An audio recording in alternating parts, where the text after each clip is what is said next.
Lisa. How are you? I'm good. How are you?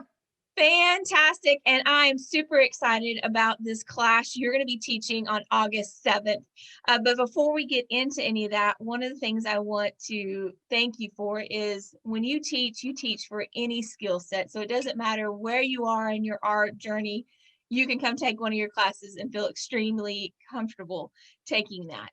But before we get into talking about your actual class, I think there's some people out there that have no idea who you are, and I would love for them to know more about you. Yeah, I moved here about 8 years ago now to do the Navasota residency program. Wow. And normally I am creating oil paintings in my studio, but I also really like to dabble in fiber art. I'm a knitter, I dye yarn, I do a lot. And I'm also currently the art teacher over at St. Joseph Catholic School. And I'm Yeah. also involved in downtown Bryan. So I'm kind of everywhere, Yes. essentially. Yes, you are, which I'm so excited that you came for a residency program and you stayed. I love Oh, that.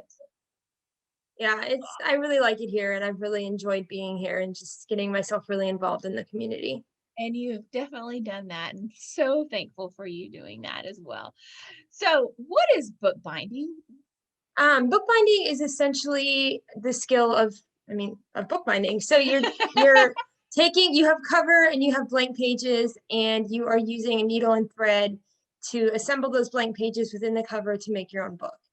There are a plethora of different bookbinding techniques out there, but my class is just going to focus on two of the easier, more common ones.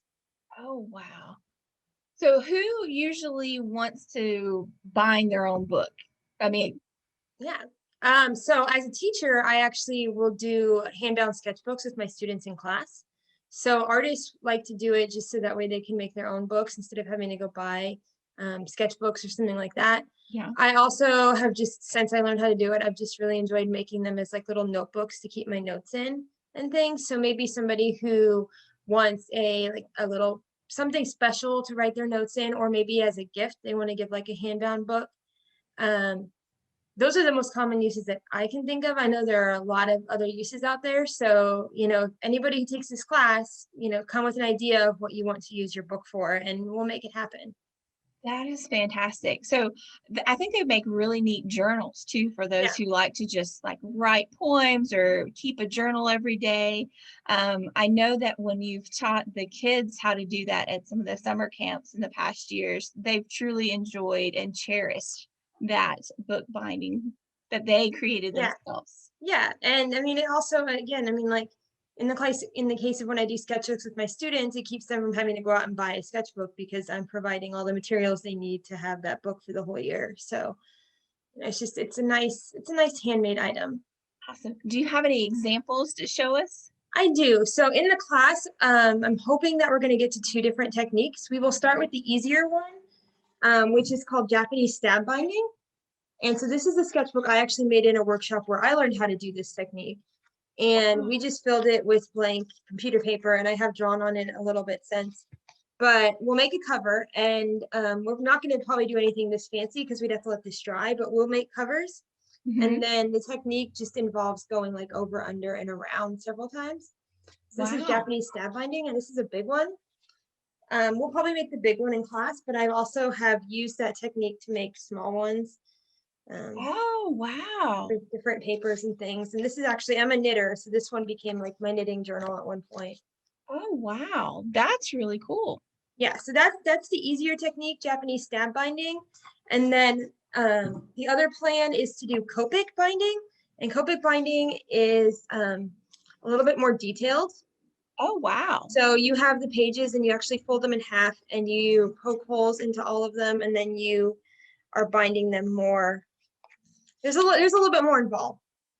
Wow. So I will That definitely, is, everybody will walk away with at least a stab bind book, and then those who have time and those who are willing to take that next step will also get to do a Copic book.